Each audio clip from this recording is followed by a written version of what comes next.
দেখুন, আপনি এবং আমি কখনোই প্রলুব্ধ হওয়া থেকে বাঁচতে পারবো না। হারাম সবসময় আমাদের সামনে আসবে, আর এটা সবসময় আমাদেরকে আহ্বান করবে। আর শাইতানু ইয়াইদুকুমুল ফাকর, শয়তান তোমাদেরকে দেউলিয়াতের প্রতিশ্রুতি দিবে। অন্য কথায়, যখন আপনি হালাল পথে চলবেন, শয়তান আপনাকে প্রতিশ্রুতি দিবে তুমি সুযোগ হারিয়ে ফেলছো, তুমি বঞ্চিত হচ্ছ, সবাই কত মজা করছে, তুমি অনেক মজা করতে পারতে, তুমি আরো অর্থ উপার্জন করতে পারতে, তুমি আরো ইন্দ্রিয় সুখ উপভোগ করতে পারতে। সেই সব সময় আপনার কাছে বিজ্ঞাপন দিতে থাকবে বিকল্প পণ্যের, বিকল্প পন্থার। নিজের কামনাকে চরিতার্থ করার কিছু যায় আসে না যে কতটুকু কোরআন মুখস্থ করেছেন, কিছুই যায় আসে না যে কি পরিমাণ তাহাজ্জুদ আপনি পড়েছেন, এগুলো কোনোটাতেই আসে যায় না। শয়তান থামবে না। দিন শেষে আপনি তো একজন মানুষই। দিন শেষে কামনা বাসনাগুলো আপনার মাঝে থাকবে, আর শয়তান থামবে না, সে আপনার পেছনে লেগেই থাকবে। শয়তানের একটা কৌশল আল্লাহ বর্ণনা করেছেন। তার মনস্তাত্ত্বিক কৌশলটি হলো যায়্যানা লাহুমুশ শাইতানু আমালাহুম। শয়তান তাদের কাজগুলোকে তাদের কাছে আকর্ষণীয় করে দেয়। শয়তান আপনার কাছে আসবে, আপনাকে প্রলুব্ধ করবে। তখন আপনি বলবেন, হ্যাঁ এটা খারাপ, কিন্তু আমি তো অনেক ভালো কাজও করি। হ্যাঁ আমি এলোমেলো কাজ করছি, কিন্তু আমি তো নামাজও পড়ছি, আর আমি তো কাফেরও না, তো সমস্যার কিছু নেই। আর এইবার করেই আমি থেমে যাব, এমন না যে আমি এটা করতেই থাকবো, শুধু একবারই করব। এভাবে নিজেকে সব ধরনের যুক্তি দিতে থাকেন, নিজে নিজে এটাকে বৈধতা দিতে থাকেন। আপনার চিন্তায় এটা এখন আর অতটা খারাপ না। আর তারপর যখন এমন মানুষ চারপাশে থাকেন যাদেরকে বলেন যে এটা তো খারাপ, আর তারপর যখন এমন মানুষের চারপাশে থাকেন যাদেরকে বলেন যে এটা তো খারাপ, তারাও আপনাকে বলে, না ভাই কাম অন, এটা অতটা খারাপ না, থামো তো, এরকম কথা বলো না, না আল্লাহ ওইরকম না, আল্লাহ তোমাকে শাস্তি দিবেন না, কেন এরকম হতাশাজনক কথা বলছো, তুমি অতিরিক্ত চিন্তা করো। আপনি তা শুনেন, আর এটা আপনাকে প্রভাবিত করতে শুরু করে। কিন্তু যখন কাজটা করে ফেলেছেন, যেটাই করেছেন, হতে পারে এটা অ্যালকোহল অথবা অন্য কোনো মাদক, এটা কারোর সাথে সম্পর্ক হতে পারে, সেটা যাই হোক, যখন নিজেকে বলেন যে এটাই শেষবার, কিন্তু এটাই শেষ তো না। কারণ যখনই কাজটা ঘটে যায় আর কয়েকদিনের মধ্যে অনুশোচনাও কেটে যায়, তখন মোবাইলে আরেকটা মেসেজ চলে আসে, তারপর আরেকটা দাওয়াত আসে, তারপর আপনি বলেন না এটাই শেষবার, আবারও সেই চক্রে আটকে যান, আর আবারও সেটা করেন, আর তা করতেই থাকেন। শয়তান ঠিক এটাই চেয়েছিল। মানুষ এই চক্র বন্ধ করতে পারে, আল্লাহর প্রতি নিবিষ্ট হয়ে বলতে পারে, ইয়া আল্লাহ, আমার বন্ধুরা কি বলেছে তাতে কিছু যায় আসে না, শয়তান কি ওয়াসওয়াসা দিচ্ছে তাতে কিছু যায় আসে না, কতবার এই বিভৎস চক্রে আটকা পড়েছি তাতে কিছু যায় আসে না। আমি ফিরে আসলাম, আমি ফিরে আসলাম, আমি ফিরে আসলাম 2 দিন অনুতপ্ত থেকে আবারও পাপে লিপ্ত হওয়া থেকে। আমি ফিরে আসলাম আপনার কাছে ক্ষমা চাওয়ার পর আবারও পাপ করা থেকে। ওয়ালাম ইউসিরু আলা মা ফাআলু ওয়া হুম ইয়ালামুন। তারা পাপ কাজগুলো বারবার করে না, আর তারা জানে যে তারা কি করছে। আমি সেই লোকদের অন্তর্ভুক্ত হব না। ওয়ালাইসাতিত তাওবাতু লিল্লাযিনা ইয়ামালুনা সাইয়্যাত। তওবা, অনুশোচনা তাদের জন্য কাজ করে না যারা পাপ করতেই থাকে। এমনকি তওবা করার পরেও এটা সেই মানুষদের জন্য না যারা এই চক্রে আটকে যায়। এটা তাদের জন্য যারা বলে, ইয়া আল্লাহ, আমি জাহান্নামে যেতে চাই না, আমি জাহান্নামের যোগ্য অনেক কাজ করেছি, কিন্তু এখন আমি থেমে যাচ্ছি। আর এটাই চূড়ান্ত। তারা হলেন আল্লাহর কাছে বিশেষ মানুষ, কারণ আল্লাহ জানেন এটা কতটা প্রলুব্ধকারী ছিল, আল্লাহ জানেন সেই আসক্তি কতটা শক্তিশালী ছিল, আল্লাহ জানেন পাপের কত গভীরে আপনি ছিলেন, আল্লাহ জানেন আপনার উপর শয়তানের সেই দীর্ঘ নিয়ন্ত্রণের কথা, আর আপনি সেই নিয়ন্ত্রণ ভঙ্গ করতে এবং আল্লাহর কাছে ফিরে আসতে সক্ষম হয়েছেন। আল্লাহর পথে আপনার এই যাত্রা অন্য মানুষের তুলনায় অনেক কঠিন। আপনার সামনের প্রলোভনগুলো অনেক শক্তিশালী, আপনার প্রতি অভিকর্ষের টানটি অনেক বেশি শক্তিশালী, আর এর সাথে লড়াই করে যেহেতু আল্লাহর কাছে এসেছেন, তাই আপনি বিশেষ মর্যাদা সম্পন্ন। এটা মনে করবেন না যে আমি তাহাজ্জুদ পড়ি না তাই আমি অতটা ভালো না, অথবা আমি আরবি জানি না, বা আমি এখনো সম্পূর্ণ কোরআন পাঠ করিনি, আর আমি তাজবিদের নিয়মগুলো জানি না। না না না না না, আপনার বিশেষত্ব এজন্য না যে আপনি 17 বার হজ করেছেন। আপনার জ্ঞান এবং ইবাদতের জন্য আপনি আল্লাহর কাছে বিশেষ না, আপনি আল্লাহর কাছে বিশেষ মর্যাদা সম্পন্ন, কারণ আপনি পাপ থেকে বেরিয়ে এসেছেন, আর আপনি শুধু তার ভয়েই ভীত। এটাই আপনাকে আল্লাহর কাছে বিশেষ মর্যাদা সম্পন্ন করে। তাই আপনিও ইবাদুর রহমান। তো এখান থেকে আল্লাহ আমাদেরকে সম্পূর্ণ বিপরীত দিকে নিয়ে যাচ্ছেন। এই প্রত্যেক শ্রেণী সম্পর্কে চিন্তা করুন, কিভাবে এগুলো আপনার সাথে প্রাসঙ্গিক, কিভাবে আপনি আল্লাহর কাছে বিশেষ মর্যাদা সম্পন্ন হতে চান, কিভাবে আপনি আল্লাহর নৈকট্য পেতে চান, কিভাবে আমি আল্লাহর নৈকট্য পেতে চাই। আমাদের কাছে এটা আসলে কতটা মূল্যবান।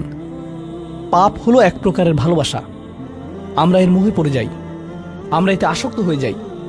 আর এই অনুচ্ছেদটি আসলে ভালোবাসার একটা প্রতিযোগিতা, কারণ আপনি ইন্দ্রিয় সুখ ভালোবাসেন, আপনি এই পাপগুলোকে ভালোবাসেন, আর আপনি তা ছাড়তে চান না, কারণ এতে আপনার সুখানুভূতি নষ্ট হবে। আর অন্যদিকে আল্লাহ বলছেন, আমি আমার নিজের দ্বারা সেই সুখকে প্রতিস্থাপন করে দিব, আমি এটাকে আমার নৈকট্য দ্বারা প্রতিস্থাপন করে দিব। আল্লাহ এই সুযোগ দিয়েছেন। আপনার নিজেকে এই সমীকরণের আলোকে সিদ্ধান্ত নিতে হবে।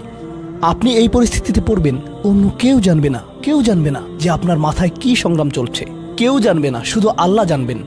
আর প্রসঙ্গক্রমে উদাহরণস্বরূপ আপনাদের কেউ কেউ যখন হারাম সম্পর্কে জড়ান, নিশ্চিত বলছি না, আপনাদেরকে অভিযুক্ত করছি না, কোনো মানুষ, আপনারা না, কোনো মানুষ যাদেরকে আপনারা চেনেন, তারা হয়তো অনৈতিক সম্পর্কে জড়িত, আর আপনি তা থেকে বের হতে চাচ্ছেন। তো আপনি এই আলোচনা শুনে তাকে মেসেজ দিলেন, আমি আর এটা করতে পারবো না। সে উত্তর দিল, তুমি কি আমাকে ভালোবাসো না? তুমি এখন আমাকে ঘৃণা করো? তুমি কি মনে করো যে আমি তোমার জাহান্নামে যাবার কারণ? আমি কি এতটাই খারাপ?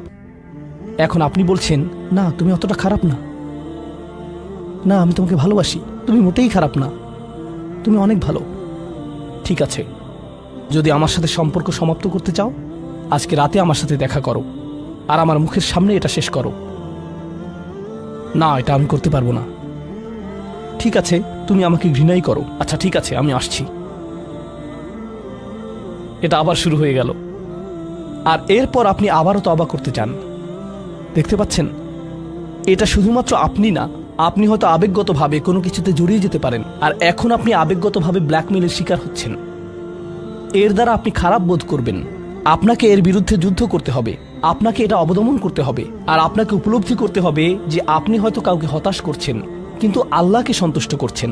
আর আপনি এটা শুধু নিজের জন্যই করছেন না, বরং এটা ওই মেয়ের জন্যও করছেন, বা ওই ছেলের জন্যও করছেন যে আপনার মেসেজের জবাব দিচ্ছে। সে আল্লাহর সামনে দাঁড়াবে, এটাও আপনি চান না। আপনি যদি তাকে আসলেই ভালোবাসেন, শুধুমাত্র যদি তাকে কামনা না করেন, বরং তাকে ভালোবাসেন, তাহলে আপনি তাকেও রক্ষা করতে চাইবেন। তো এখন আমরা খুবই অপ্রত্যাশিত স্থানে চলে যাচ্ছি। আল্লাহর কাছে আরো কে বিশেষ মর্যাদা সম্পন্ন? আল্লাযীনা ইযা আনফাকু লাম ইউসরিফু ওয়া লাম ইয়াকতুরু ওয়া কানা বাইনা যালিকা কওয়ামা।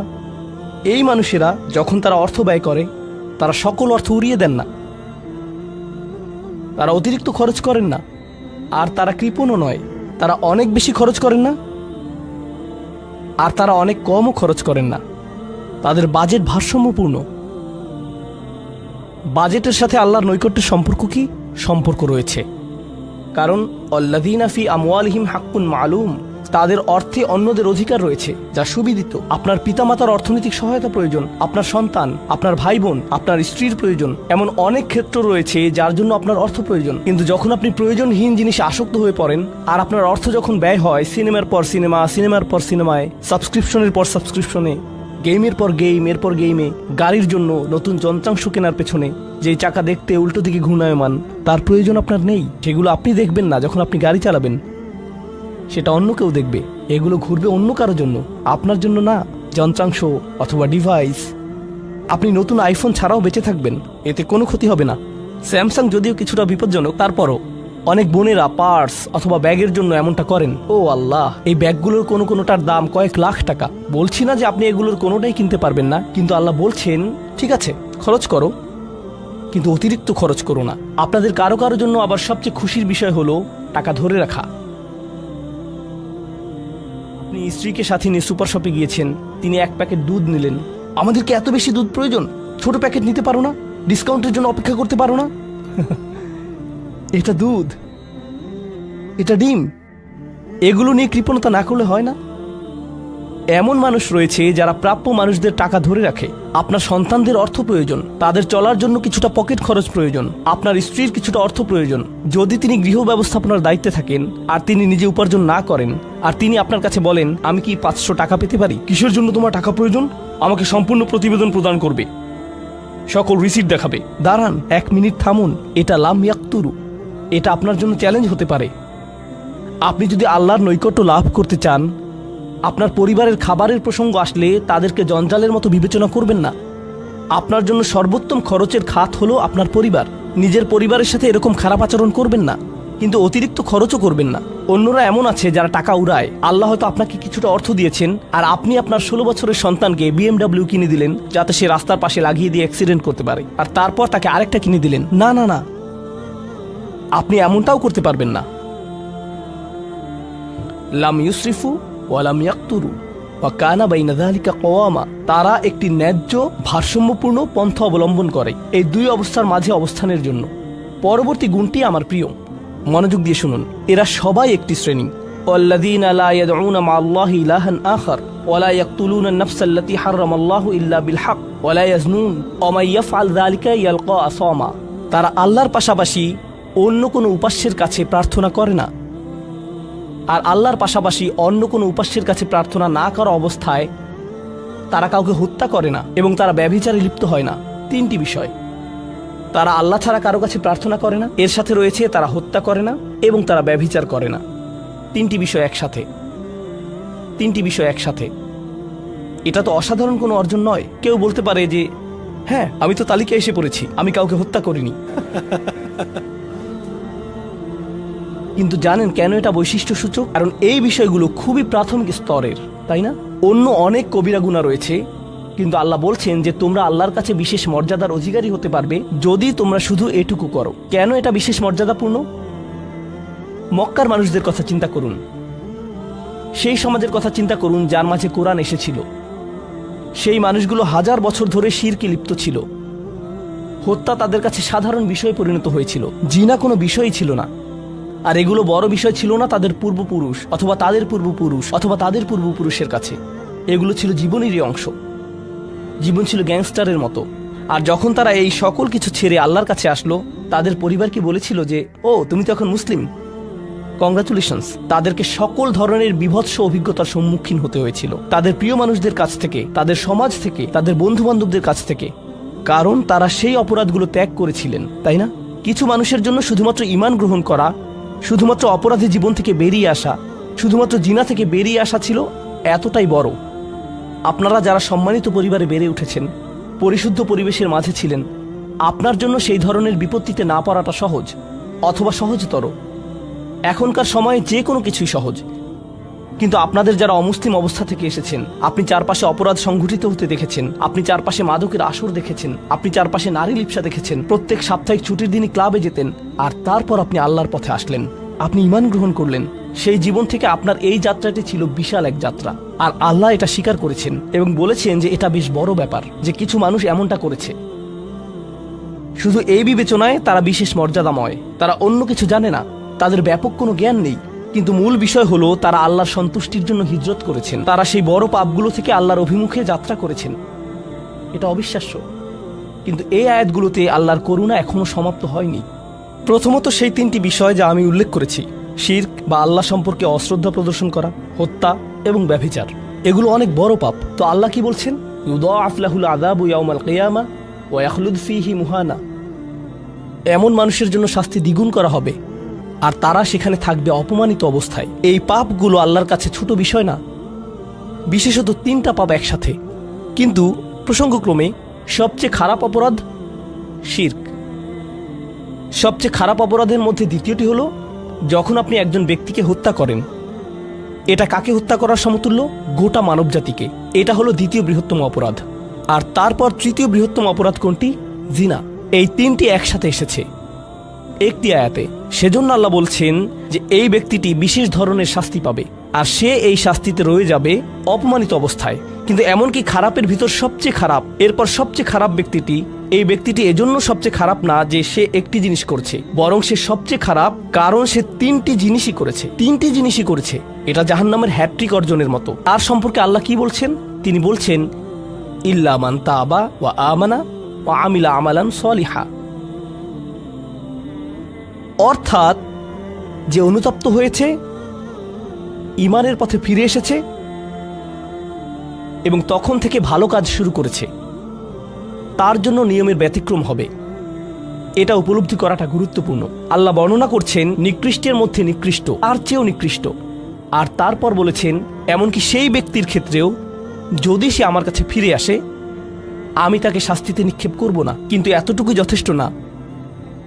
আমরা কথা বলছি ইবাদ আর রহমানের ব্যাপারে, যিনি অবিশ্বাস্য রকমের করুণাময় সত্তা। তো তিনি তাদেরকে শুধুমাত্র জাহান্নাম থেকে রক্ষা করেই ক্ষান্ত হবেন না, তিনি আরো কি করবেন? ফাউলাইকা ইউবাদদিলুল্লাহু সাইয়্যাতিহিম হাসানাত। সেই মানুষগুলোর মহাপাপগুলোকে প্রতিস্থাপিত করবেন। আর আমি আপনাদেরকে মনে করিয়ে দিচ্ছি সেই পাপগুলো কি? শিরক। ইন্নাশ শিরকা লাযুলমুন আযীম। হত্যা, কাআন্নামা কাতালান নাসা জামিআ, সে যেন গোটা মানবজাতিকে হত্যা করলো। এবং জিনা, ব্যভিচার, সবচেয়ে বড় পাপ এগুলো। আল্লাহ বলছেন যে পাহাড় সমান তাদের এই সমগ্র পাপ কাজগুলোকে আমি প্রতিস্থাপন করে দিব ভালো কাজ দিয়ে। কিন্তু তারা এখনো কোনো ভালো কাজ করেনি, তারা এখনো নামাজ পড়েনি, তারা এখনো ইবাদত করেনি, তারা এখনো হজ করেনি, তারা এখনো দান করেনি। তারা মূলত যা করেছে তা হলো অনুতপ্ত হয়েছে। আর এখন থেকে তারা ভালো কাজ করবে, আল্লাহর জন্য এতটুকুই যথেষ্ট। তাদের পাহাড় সম পাপগুলো নিবেন, যা তাদেরকে চিরকাল জাহান্নামে নিক্ষেপ করতে অপমানিত অবস্থায়, আর তিনি এই পাহাড় সম পাপগুলোকে নিয়ে পাহাড় সম ভালো কাজে পরিবর্তিত করে দিবেন। এটাই আল্লাহ করবেন তাওবাকারীদের জন্য। আপনিও বিশেষ মর্যাদার অধিকারী হবেন। শুধু তাওবা করুন।